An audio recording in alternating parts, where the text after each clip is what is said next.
కీర్తనల గ్రంథం 37వ అధ్యాయం 5వ వచనం. నీ మార్గమును యెహోవాకు అప్పగింపుము, నీవు ఆయన నమ్ముకొనుము, ఆయన నీ కార్యము నెరవేర్చు. మన మార్గము ఎవరికి అప్పగించాలంట? యెహోవాకు అప్పగించాల. యెహోవా అంటే ఇంకా తండ్రి, కుమారుడు, పరిశుద్ధాత్మ ముగ్గురు ఒకటే, త్రిత్వమైన దేవుడు. కాబట్టి మనం గమనించాల్సిన విషయం ఏంటంటే, మన మార్గములను ఎవరికి అప్పగించాలి? ఇప్పుడు దేవునికి అప్పగించాలా. హల్లెలూయా. మన రక్షకునికి అప్పగించాల, మన కావలి వానికి అప్పగించాల, మన కాపరికి మనము మన మార్గములను అప్పగించాలంట. దేవునికి మహిమ కలుగునుగాక. హల్లెలూయా. ప్రియ దేవుని బిడ్డలారా, మరి ఈ సమయంలో మనము తెలుసుకోవాల్సినటువంటి మాటలు ఏంటంటే, మన జీవితంలో సమస్తము దేవునికి అప్పగించుకోవాలా. ఎంత అప్పగించుకోవాలంట? సమస్తం, మొత్తం ఎవరికి అప్పగించుకోవాలా? దేవునికే. అయ్యా, నా జీవితం ఇదిగో, నా జీవితం నీకు అంకితం. ఈరోజున మన మార్గములు అంటే సమస్తము, మన జీవితము ఎవరికి అప్పగించుకుంటే మంచిదంటే యేసయ్యకి అప్పగించుకుంటే మంచిది. మరి ఈరోజున నీ జీవితం ఎవరి చేతిలో ఉంది? ఆలోచన చేయాలి. కొంతమంది అంటారు, గమనించారు లేదో, నా జీవితం అంతా వాని చేతిలో ఉంది, నా బ్రతుకంతా వాని చేతిలో ఉంది. వాడు పొరపాటు నన్ను పనిలోంచి తీసేసాడు అనుకో, ఏం చేయాలి నాకు తెలియదు, నా బతుకంతా వాని మీద ఆధారపడి ఉంది. అందుకే వాడు కుక్క అన్నే పడతాను, నక్క అన్నే పడినా, పంది అన్నే పడతాను. ఎందుకు? వాడే నాకు ఆధారం. వాడి మీద నేను సమస్తంగా, వాడు ఏం చెప్తే చేస్తాను. ఏం చేస్తాము? పొరపాటున నేను వెనక్కి తిరిగితే వాడు నన్ను పనిలోంచి తీసేచ్చన్నా, అప్పుడు నా బతుకు ఏమవుతుందన్నా? అందుకని పడతాను, నా పోనీలేనా, వాని పాపాన వాడు పోతాడు కదా. ఈరోజు మనము ఎవరికి అప్పగించుకుంటున్నామంటే మనుషులకు అప్పగించుకొనుచున్నాము. ఇంకోటి ఎవరికి అప్పగిస్తున్నామంటే సైతానుకు అప్పగిస్తూ ఉన్నాం. ఎవరికి అప్పగిస్తున్నాం? మన జీవితాన్ని సైతానికి అప్పగిస్తున్నాం. అందుకే వాక్యంలో ఒక మాట ఉంది, మీరు పోరాడుచున్నది మనుషులతో కాదు గాని మీరు పోరాడుచున్నది ఆకాశ మండలమును ఏలుతున్నటువంటి అపవాది శక్తులతో మీరు పోరాడుచున్నారు. హల్లెలూయా. మనం పోరాడేది ఎవరితో అంట? అపవాదితో. ఈరోజున ప్రతి క్రైస్తవుడు, యేసు ప్రభు నమ్మిన బిడ్డలు, బాప్తిసం పొందిన బిడ్డలు, మన జీవితంలో సమస్తము దేవునికి అప్పగించుకొనుచున్నామా? ఇది చాలా ప్రాముఖ్యమైన విషయం. ఇది అప్పగించుకోవడం. పెళ్ళైతానే భర్తకి భార్య ఏం చేస్తుంది? తన సమస్తమును అప్పగించుకుంటుంది. అది శరీరంగా కావచ్చు, శ్రమ కావచ్చు, కష్టం కావచ్చు, నిందలు కావచ్చు, ఏమైనా సరే ఇంకా సత్యంత వరకు తన ఎవరికి అప్పగించేసుకుంటుంది? తన భర్తకు అప్పగించేసుకుంటుంది. దారినే వాళ్ళందరికీ అప్పగించుకుంటుందా? ఏమ్మా, అప్పగించుకుంటే ఆమెను భార్య అంటారా? ఏమంటారు ఆమెను? ఇంకా మనకు తెలుసు, ప్రాస్టిట్యూట్. దారిని వాళ్ళందరినీ ప్రేమించింది అనుకో, అప్పుడు భర్త సంసారం చేస్తాడా? చేయడు. కానీ మనం ఒక విషయం గమనించాలి. ఈడ లోకములో ఉండే భార్యే భర్తే, నా భార్య నాకే సొత్తు, నా భర్త నాకే సొత్తు అని ఒకరినొకరిని ఎంత ప్రేమించుకుంటారు కదా. మరి యేసు ప్రభుని కూడా మనము అంతకంటే ఎక్కువ ప్రేమిస్తున్నామా? సమస్తము ఆయనకు అప్పగించుకోగలుగుతున్నామా? హల్లెలూయా. ఆయన ఒకానొక దినమున రాబోతున్నాడు. బుద్ధి లేని కన్నికలాగా సోమరిపోతుల వల్ల నిద్రపోతూ, లేదంటే దివిటీలలో నూనె చేసుకుని బతుకుతావా జీవితం అంతా? మేలుకోవుగా ఉండి మనం ఏం చేయాలంట? పొద్దున చెప్పిన మేలుకోవుగా ఉండి మనం ఏం చేయాలంట? ప్రార్థన చేయాలి. ప్రభు కోసం ఎదురు చూడాలా, ఆయన కొరకు కనిపెట్టుకోవాలా. ప్రియ దేవుని బిడ్డలారా, ఈరోజు మనం సమస్తము ప్రభువుకు అప్పగించుకోవాలా. హల్లెలూయా. అప్పగించుకుంటారా? సమస్తం మనం ఎవరికి అప్పగించుకోవాలా? యేసయ్యకే, యేసుకి మనం అప్పగించుకోవాలా. ఈరోజు నీ జీవితం ఎవరికి నచ్చినట్టుగా ఉండాలంటే మనుషులకు నచ్చినట్టు కాదు, ముందు దేవునికి నచ్చినట్టుగా ఉండాలా. భర్త పెళ్ళైతేనే భార్యకు తనకు ఎట్ట కావాలంటే అటు అన్ని మంచి మంచి తెచ్చి పెట్టుకుని, ఎందుకు? తన కళ్ళకి ఎట్ట నచ్చుతాడు పెట్టుకుంటాడు. నువ్వు తెచ్చింది బాగలేవు, నువ్వు తెచ్చింది నాకు నచ్చలే, నాకు ఏం బాగలేవు, నాకు ముందు మాదిరి నేను అప్పుడు పెళ్లి కానప్పుడు మాదిరి నేను సోకులు పడతా, ఎట పడితే అటు ఉంటా, ఎట పడితే అడిగంటే అడిగి పోతా అంటే భర్త ఒప్పుకుంటాడా? ఒప్పుకోడు.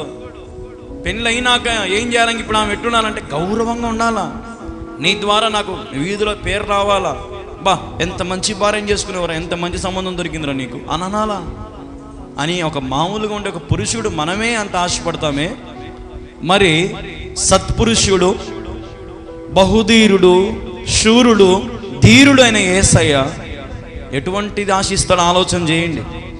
ఎంత శ్రేష్టమైన వారిని ఆశిస్తాడో ఆలోచన చేయండి. ఆయన ఎంత మంచి వారిని కోరుకుంటాడో ఆలోచన చేయండి. ఎంత యథార్థవంతులను ఆలోచిస్తాడో కోరుకుంటాడో ఆలోచన చేయాలా మనం. దేవుడు భక్తిహీనులను కోరేవాడు కాదంట. దేవుడు భక్తులను, భయభక్తులు కలిగిన వారిని కోరేవాడంట. వారిని బట్టి ఆయన ఆనందిస్తాడంట. హల్లెలూయా. వారిని బట్టే, అంతే, వారిని బట్టే ఆనందిస్తాడు. యథార్థంగా ఉండేవారిని, నీతిగా ఉండేవారిని, పవిత్రంగా జీవితాన్ని కాపాడుకునే వారిని, అన్యాయము జోలికి పోకుండా, లోకములో ఉన్న వాటి జోలికి పోకుండా, దేవునికి నచ్చినట్టుగా బ్రతికే వారి కోసమే ఆయన బ్రతుకుతాడు. కొంతమంది సంఘాలలో మొత్తం కమ్మలు, ముక్కురాయిలు అన్నీ తీసి వేసిపోతారు కనక డబ్బాలు. ఎందుకు పెంచారు? వాళ్ళకు లెక్క ఎక్కువే కాదు వేసేది. వాళ్ళు ఏమనుకుంటారు తెలుసా? యేసయ్యా నీకంటే నాకు ఈ అడ్డం వస్తున్నాయి, ప్రతిసారి నాకు దీంట్లో మీదకి ఆశపోతుంది, నాకు నువ్వే కావాలా, నాకు ఇవన్నీ వద్దని చెప్పి టక్కుని ఏం చేస్తారంటే వాళ్ళు ఆత్మ ప్రేరేపణ వచ్చి టక్కుని తీసి వేసిపోతారు. అలా వాళ్ళకి డబ్బులు ఎక్కువే కాదు. ఎందుకు వాళ్ళు అక్కడ వేసిపోతున్నారంటే వారి జీవితము ప్రభువుకి సమర్పించుకుంటున్నారు. నాకు లోకములు ఉన్నదానికంటే పైన యేసయ్యే గొప్పోడు. హల్లెలూయా. ఈ రోజున ఎంతో మంది సేవకులు, సువార్థికులు ఉద్యోగాలు వదులుకొని ఎందుకు వారి జీవితాలు ప్రభువుకు సమర్పించుకుంటున్నారు? ఇప్పుడు ఉదాహరణకి నేను పీజీ చేసిన, నేను పీజీ డిగ్రీ అయిపోయింది నాది, పీజీ చేసిన నేను, నాకు ఒక టీవీ ఛానల్ ఉంది అనుకుంటే మంచి, ఇంకా యవ్వనకాలం మంచి వ్యాపారాలు చేసుకోవచ్చు, ఏదైనా బతుకోవచ్చు. నా భార్య చదువుకుంది అంతో ఇంతో, తను వాలంటరీ జాబ్ చేసుకోవచ్చు.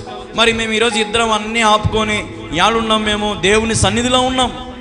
ఎందుకంటే సమస్తము ప్రభువుకి ఏం చేసినాం? సమస్తం ప్రభువుకి మా మార్గములను ఆయనకు అప్పగించుకున్నాము. హల్లెలూయా.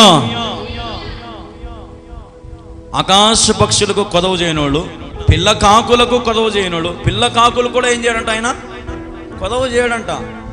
అడవి జంతువులకు కొదవ చేయడంట. మరి అంత చిన్న చిన్న పక్షులకే అన్ని చేసేటోడు ఆయనకు ఆనుకోని బతికే మాలాంటి వాళ్ళకు, మీలాంటి వాళ్ళకు దేవుడు సహాయం చేయడం చేస్తాడు. అయితే మనం ఏం చేయాలంటే సమస్తము ఆయనకు మనము అప్పగించుకోవాలా. హల్లెలూయా. అయ్యా నీ వాక్యము నా పాదములకు వెలుగై ఉన్నది, నా మార్గములను నీవు సరళము చేయి, మెట్టగా ఉన్న మార్గములను సరళము చేయి అని నువ్వు ప్రార్థన చేయాలా. ఎన్ని ఒడిదుడుకులు వచ్చినా, నీ జీవితంలో నువ్వు ఎన్నిసార్లు పైకి కిందికి పడిపోయినా, ఎన్ని శ్రమల్లో ఎన్ని ఇబ్బందులను ముందు కొనసాగించబడినా, నీ జీవితంలో ఎవరు మారకూడదు అంటే యేసయ్య మారకూడదు. యేసయ్య తప్ప నీకు వేరొక ఆశ్రయదుర్గం ఉండకూడదు. అదిగా అడిగిపోయి ఆ చెట్టుకు ముడుపు కట్టుపో, గర్భఫలం వచ్చేది నీకంటే పోయి కట్టారు. మనం ఎవరికి అప్పగించుకోవాలి? మరి ఇప్పుడు యేసయ్యకి అప్పగించుకోవాలి. యేసయ్యా ఇదిగో లోకంలో ఉన్న వారందరూ చక్కగా పిల్లలతో ఉన్నారు యేసయ్యా, లోకంలో ఉన్న వాళ్ళందరికీ పిల్లలు కలుగుతా ఉన్నారు యేసయ్యా. ఏంది యేసయ్యా నేను ఇంత స్తుతిస్తున్నాం, ఆరాధిస్తున్నాం కదా ప్రభువా, మేము ఇదిగో నీకు అప్పగించుకుంటాం, మా జీవితం నీకు సమర్పించుకుంటాం, మాకు గర్భఫలమే యేసయ్యా. అడగండి ప్రభువుని, ఇస్తాడు. ఇలా ఇస్తాడు ఆయన. మనము అడుగుతే కొంచెం అడుగుతామంట. ప్రభు మనం ఊహించనిది ప్రభు మన చేతిలో పెడతాడంట. హల్లెలూయా. ఊహించనిది, అనుకోనిది ప్రభు మన జీవితంలో నువ్వు ఏదైతే కోరుకుంటావో దానినే దేవుడు జరిగిస్తాడు. హల్లెలూయా. అందుకే ఒక మాట ఉంది వాక్యంలో, నీవు కోరినది జరుగునుగాక అని ఉంటుంది. హల్లెలూయా. నీవు కోరిందే దేవుడు ఇస్తాడు. నువ్వు కోరేది గోరంత అయితే ప్రభు ఇచ్చేది కొండంత. ప్రభు చేసేది ఎంతో, నువ్వు చెప్పలేనంత ఆనందం నీకు ఇస్తాడు. ఈరోజు నీకు ఆరోగ్యం లేదేమో, నీ స్నేహితులు, నీ బంధువులు అందరూ సంతోషంగా ఆరోగ్యంగా ఉన్నారు, నీకు ఆరోగ్యం లేక క్షీణించిపోయి బొక్క చిక్కుపోయి ఎంకలన్నీ బయట పోయిన బాధపడుతున్నావేమో. మొక్కల్లొంగు, ప్రభువా నేను నీకు అప్పగించుకుంటాను, నాలో ఏం పాపం ఉంది తీసేయి, నాలో ఏం శాపములనే తీసివేయి, నన్ను ఏలుతున్న దురాత్మంధకార చీకటి శక్తులు లయపరచు, నా బ్రతుకుని మార్చి వేసేయి, నా జీవితం నీకు సాక్షిగా నేను బ్రతుకుతాను యేసయ్యా. హల్లెలూయా. 4 సంవత్సరాల కిందట ఒక యవనస్తుడు ఉద్యోగం చేసుకుంటున్నాడంట. అతనికి సడన్గా టీబీ వ్యాధి వచ్చింది. టీబీతో పాటుగా చాలా రకాలైన వ్యాధులను వచ్చినాయంట. రాత్రి పడుకున్నాడంట. పొద్దున్న లేచేసరికి ఒళ్ళంతా ఊపిరి ఆడకపోతే హాస్పిటల్ పోయినాడంట. డాక్టర్ కోర్సు రాసిచ్చాడంట మాత్రలని. అవి మింగుతూ ఉంటే ఆరోగ్యం ఇంకా క్షీణించి సన్న కట్టుపుల్ల మాదిరి అయిపోయినాడంట. ఉద్యోగానికి పోవాలంటే నామోసి ఉద్యోగం మానేసినాడంట. 4 సంవత్సరాలు ఇంటికానే ఉన్నాడంట. బాగుండే వ్యక్తి ఒక్క ఏటుకు 1 సంవత్సరం 6 నెలల కల్లా మొత్తం ఎంకలన్నీ బయట ఉన్నాయంట. రాత్రి పగుళ్ళు భయపడి ఏడ్చేవాడంటే ఎప్పుడు చచ్చిపోతానో అని. అప్పుడే మార్గంలో సువార్త చెప్పుకుంటా పోతున్నారంట. మీకు తెలుసో తెలియదో, మనం సువార్త చెప్పుకుంటా పోతే ఆ ప్రతి మాట కూడా నెరవేర్చబడుతుంది. ఆ వీధిలో ఎవడో ఒకడు వింటాడు. వాడు ఏ కులమైనా ఏ మతమైనా సరే మనం చెప్పుకుంటా పోయే ప్రతి మాట వారు చెవులో పడతా ఉంటాయి. అవి అప్పుడు పని చేయకపోవచ్చు, కానీ వాళ్ళు ఎప్పుడైతే కష్టాల్లో ఉంటారో అప్పుడు వాళ్ళకి గుర్తొస్తాయి. అదేదో ఆ రోజు మన ఊరికి వచ్చేది ఆ పాస్టర్ అయ్యా, ఒకసారి ఆ అప్పకి ఫోన్ చేయండి బా, ప్రార్థన చేసుకోకపోతే ఏమో. అప్పుడు ఆ పాస్టర్ దిగుతాడు. బతుకులు ఏమైపోతాయి, ఇంకా మారిపోతాయి. ఆ వ్యక్తి అలాగే ఉన్నాడు. సువార్త చెప్తా పోతుంటే విన్నాడంట. సరే, ఎన్నో టెంకాయలు కొట్టిన, ఎన్నో పూజలు చేసిన, ఎన్నో పునస్కారాలు చేసిన, ఎన్నో అయిపోయింది నా బతుకంతా. ఇక నుంచి నేను చెయ్యను. ఏ దేవుడు నాకు సహాయం చేయలే. యేసయ్యా ఇదిగో నువ్వు కానీ నాకు సహాయం చేసినావంటే నేను బాగా అయినాక నన్ను ఎవరు పిలిస్తే ఆడికి పోతా, స్టేజ్ ఎక్కుతా, నీ గురించి చెప్తా, నేను ఎట్టా బాగుపడిన నీ గురించి చెప్తా అని అన్నాడంట. యూట్యూబ్లో కూడా ఉంది ఆయన సాక్ష్యం, మీరు చూడొచ్చు. 4 ఏళ్ల తర్వాత మందిరానికి పోవడం స్టార్ట్ చేశాడంట. మందిరానికి పోయిన మొదటి వారమే పాస్టర్ అయ్య కౌగిలించుకొని ముద్దు పెట్టి తల మీద చేయబెట్టి ప్రార్థన చేశాడంట. ఏడిచాడంట. ఎవరని? నా భార్య కూడా నన్ను వదిలిపెట్టి పోయింది. ఇంట్లో ఎవరు వదిలిపెట్టి పోయినారంట? భార్య కూడా వదిలిపెట్టి పోయిందంట. పిల్లలు పోయినారంట. ఒక్కడే ఉన్నాడంట ఇంట్లో. ఎందుకు? రోగిష్టి అని చెప్పి కుటుంబం వదిలేసింది. రోగములు ఉన్నాయని బంధువులు దూరం పెట్టినారు. పాస్టర్ కౌగిలించుకొని ఒక ముద్దు పెట్టి చలమిచ్చేవిటి ప్రార్థన చేసేకల్లా ఎవ్వరు నన్ను ఇంతగా ప్రేమించలేదే అని ఆ రోజు నుంచి రెగ్యులర్గా మందిరానికి పోయేవాడంట. పాటలు పాడుతూ, బైబిల్ చదువుతూ, రాత్రింపగలు ప్రయాసపడుతూ, ఇట్లా మాత్రలు మింగుతూ ఇట్లా ప్రయాసపడుతూ ఉంటే 6 నెలలకు తనకున్న వ్యాధి మొత్తం పోయిందంట. పోయిన తర్వాత ఇప్పుడు యేసు ప్రభుకి ఎట్టున్నాలి? ఇప్పుడు అతను మరి సాక్షిగా ఉండాలి. ఒక వీడియో తీసి పెట్టినాడంట యూట్యూబ్లో. ఇదిగో 4 సంవత్సరాల కింద నేను ఇట్టున్నాను, ఇప్పుడు ఇట్లా బాగుపడినా. దానికి కారణం యేసయ్యే. ఒక అన్యుడు, ఒక భక్తిహీనుడు చెప్పిన సాక్ష్యం అది. ఈ రోజున రాజమండ్రి అటు పక్క అంతా ఏ సభ పెట్టినా కొంతమంది అతన్ని పిలిపించుకుంటారు. ఎందుకంటే అతను చెప్పే సాక్ష్యం వింటే 10 మంది అన్నా మారుతారని. చూడండి దేవుడు ఎంత గొప్ప కార్యాలు చేస్తాడో. ఏ రీతిగా నీకు దేవుడు బ్రతుకునిచ్చాడో ఆలోచన చేయి. మనుషులుగా మనము యథార్థత లేదు మనకు. కుక్కతో ఒక ఏందంట వంకరే. ఎన్ని మంచి మాటలు చెప్పు, ఎన్ని బోధలు చెప్పు, ఎన్ని ప్రసంగాలు చెప్పు, మనుషులు మన హృదయాన్ని గాయపరుస్తారు. అందుకే నేను ఎప్పుడు మనుషులు నమ్ముకోను, దేవుని నమ్ముకుంటా. హల్లెలూయా. ఈరోజు వచ్చిన వాళ్ళు రేపు రారు నా కాడికి. ఎందుకంటే వారికి గుచ్చుకుంటుంది వాక్యం. అలుగుతారు వాళ్ళు, సొలిసిపోతారు వాళ్ళు, విసిగిపోతారు వాళ్ళు, రారు వాళ్ళు. మేలులేమో కావాలా, ఆశీర్వాదం కావాలా, అన్ని కావాలి, కానీ నమ్మకంగా ఉండరు, యథార్థంగా ఉండరు. దేవుడు నాతోనే మాట్లాడాడని చెప్పి విశ్వాసంతో ఉండరు. అందుకే నేను మనుషులను ఆశ్రయించను, ప్రభువుని ఆశ్రయిస్తా. దేవుని బిడ్డలారా, అందుకే ఈరోజు ఈ వచనం ఎందుకు చెప్తున్నా అంటే, అందుకే ఈ వచనం నా మార్గములు నేను నీకు అప్పగించుకొనుచున్నాను. హల్లెలూయా. నా మార్గములు నేను నీకు అప్పగించుకొనుచున్నాను. తర్వాత ఏమేం చూడండి, నీవు ఆయన నమ్ముకొనుము, ఆయన నీ కార్యము నెరవేరుచాడు అంటే అర్థం ఏంది? ఇంకా నువ్వేమైనా చెప్పు, దేవునికి చేసి పారేచాడు అంతే. ప్రభువా నాకు మోకాలు నొప్పి, పో. ప్రభువా నాకు ఉద్యోగం లేదా, పో. ప్రభువా నాకు గర్వ, పో. అయితే నువ్వు దాన్ని ముందు ఒకటి చేయాలంట, నమ్ముకోవాలంట. హల్లెలూయా. నమ్ముకోవాలా. ఈ లోకంలో తండ్రులు ఒకనొకరు మనం విడిచిపోతారు. ఈ లోకంలో ఒకనొక సమయంలో మన తల్లి మనం విడిచి వెళ్ళిపోతుంది. ఈ లోకంలో ఒకనొక సమయంలో మన బిడ్డలు వదిలేసి వెళ్ళిపోతారు. ఈ లోకంలో ఒకనొక సమయంలో మన భార్య మనం వదిలిపెట్టిపోవచ్చు, మన భర్త వదిలిపెట్టిపోవచ్చు, మన బంధువులు మనం వదిలిపెట్టవచ్చు. కానీ దేవుడు ఎన్నటెప్పటికీ ఆయన మనల్ని విడిచి పోడు. హల్లెలూయా. అందుకని నన్ను నమ్ముకోండి, నేను మీ కార్యములు నెరవేరుస్తా. మీకు ఒకవేళ తండ్రి లేడేమో, తండ్రిలాగా మిమ్మల్ని ఆదరిస్తా. ఒకవేళ నీకు తల్లి లేదేమో, తల్లిలాగా మిమ్మల్ని ఆదరిస్తా. ఒకవేళ నీకు అక్క చెల్లెలు లేరేమో, ఆదరిస్తా. అన్న తమ్ములు లేరేమో, ఆదరిస్తా. నావన్నీ నీవే. హల్లెలూయా. యేసయ్య చెప్పే మాట, నావన్నీ నీవే.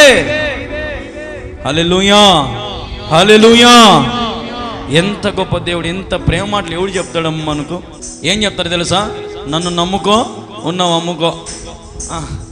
మనుషులు మనల్ని ఏం చేస్తారంటే మోసం చేస్తారు, కానీ దేవుడు మనల్ని ఎప్పటికీ మోసము చేయడు. హల్లెలూయా, హల్లెలూయా.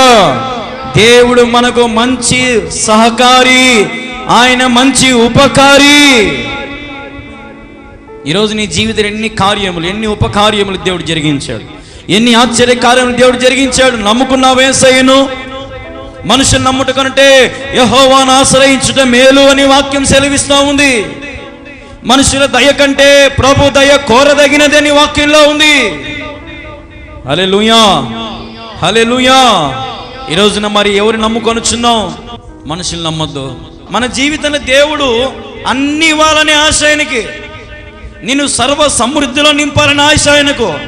కానీ మన మనుషులను చూసి, వాళ్ళని చూసి, వీళ్ళని చూసి మోసపోయి, వారి అన్యాయాలకు అతిక్రమణకు మోసపోయి నష్టపోతున్నాం మనం.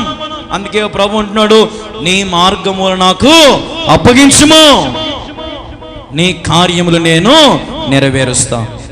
నేను నిన్ను అనాథగా వదిలిపెట్టను, నేను నీ చెయ్యి విడువను, ఎడబాయను. ముదిమి వచ్చేంత వరకు నిన్ను నేను ఎత్తుకొని ఏం ఆడతాడంట? ముద్దాడతాడంట. ప్రియ దేవుని బిడ్డలారా, యేసు ప్రభు లాంటి ప్రేమ ఈ లోకంలో మనం ఎక్కడ కూడా చూడలేం. యేసు ప్రభు చూపించినంత ప్రేమ మనం ఎక్కడా పొందుకోలేం. ఎంతో మంది లోకంలో మనల్ని అవమానం చేశారు, హేళన చేశారు, నిందలు చేశారు, మన మీద అబద్ధ సాక్ష్యాలు పలికారు. కానీ మనం పడిపోయినామా? పడిపోలా. దేవుడు మనల్ని హెచ్చిస్తూనే ఉన్నాడు, మన బ్రతుకుని మారుస్తూనే ఉన్నాడు, మన స్థితిని మారుస్తూనే ఉన్నాడు. మన శత్రువులు ఎదుట ఆయన మన రాజులుగా నిలబెడుతున్నాడు. హల్లెలూయా, హల్లెలూయా. నమ్మండి, నమ్మండి. మీ శత్రువుల ఎదుట దేవుడు మిమ్మల్ని రాజులుగా చేయబోతున్నాడు. హల్లెలూయా. బలవంతుడు ఆయన, అనుకుంటే ఏదైనా చేయగలడు ఆయన. అపవాది శక్తులు నీ కుటుంబంలో ఉన్నాయేమో, యేసు నామములో వాటిని ఏం చేస్తాడు? ఆయన లయపరుస్తాడు. నీ చింతలన్నీ దేవుడు తీసివేసేస్తాడు, నీ బ్రతుకుని దేవుడు మారుస్తాడు. అయితే సమస్తం ప్రభుకు అప్పగించుకో. రోమీయులకు రాసిన పత్రిక 6వ అధ్యాయం 13వ వచనం, మరియు మీ అవయములను దుర్నీతి సాధనములుగా పాపమునకు అప్పగింపకుడి, అయితే మృతుల్లో నుండి సజీవులు అమ్ముకొని మిమ్మును మీరే దేవునికి అప్పగించుకొనుడి.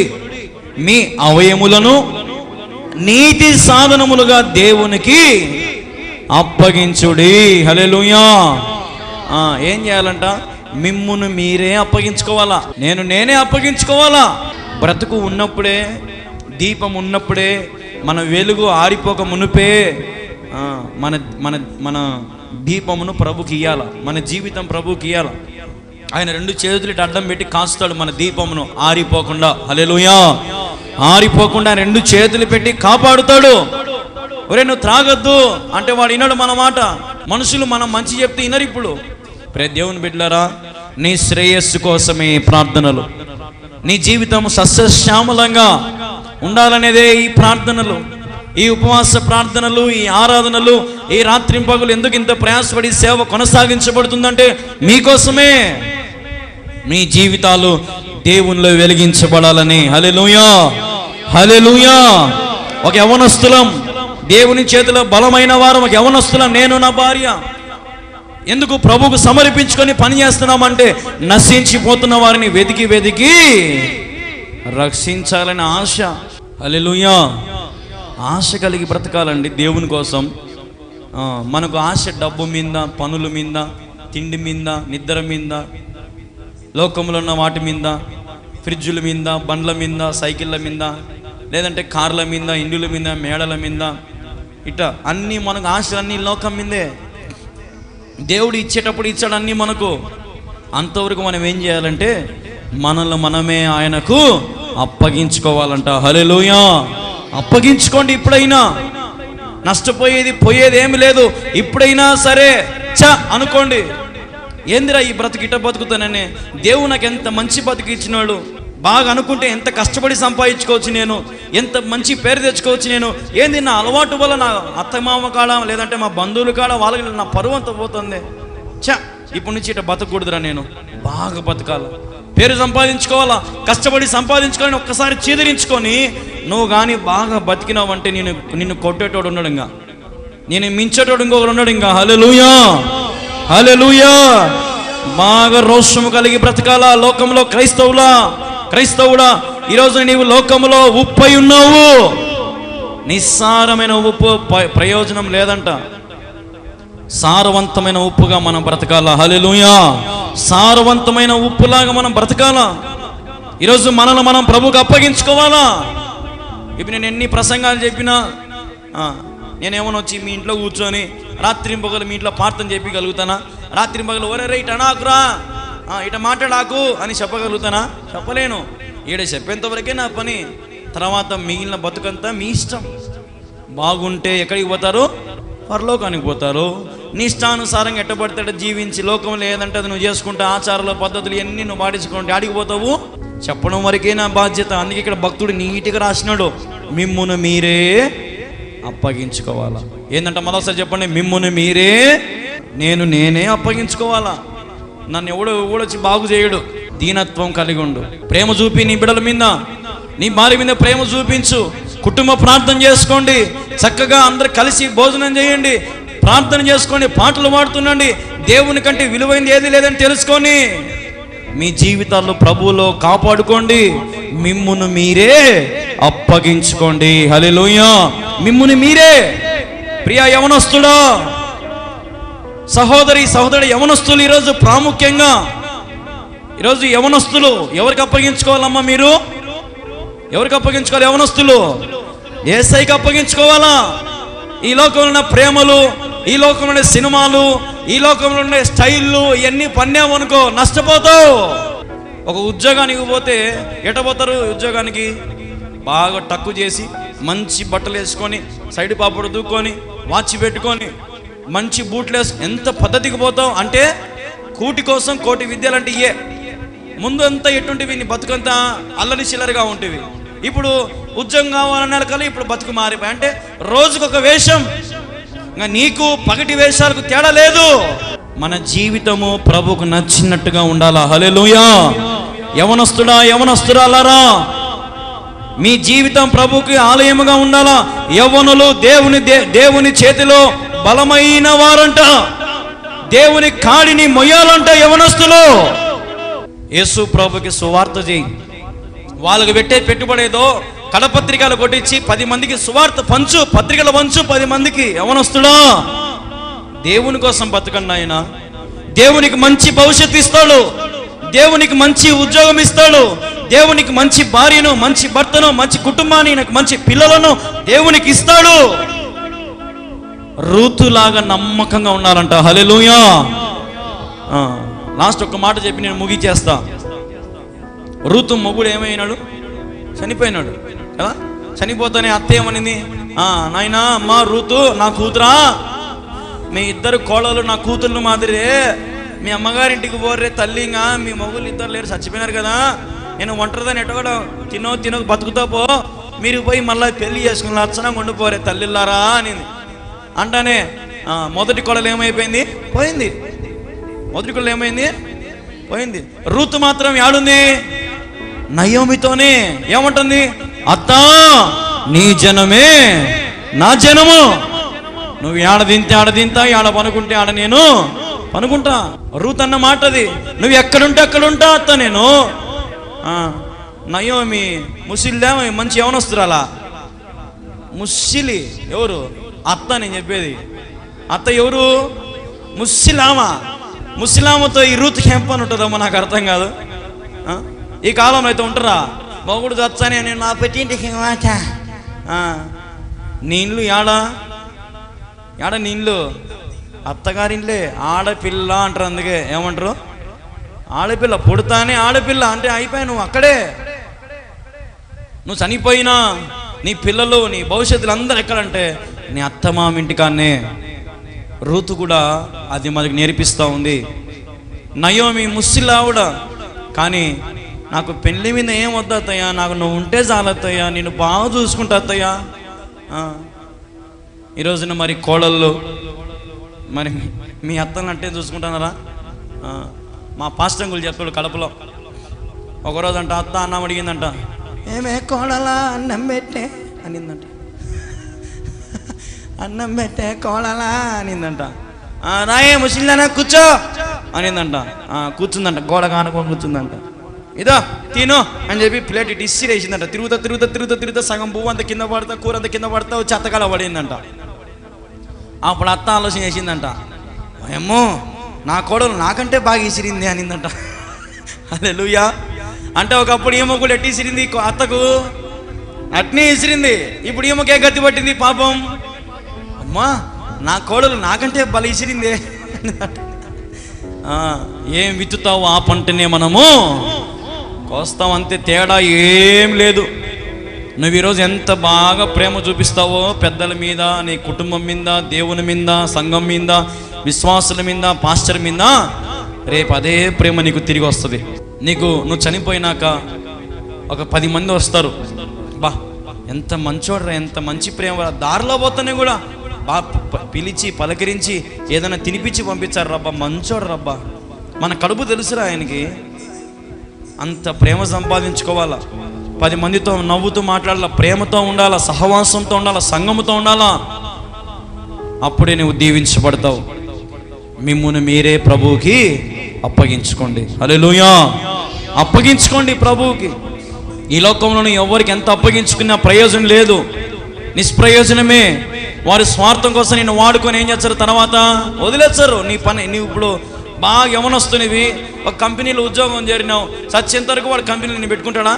పెట్టుకోడు.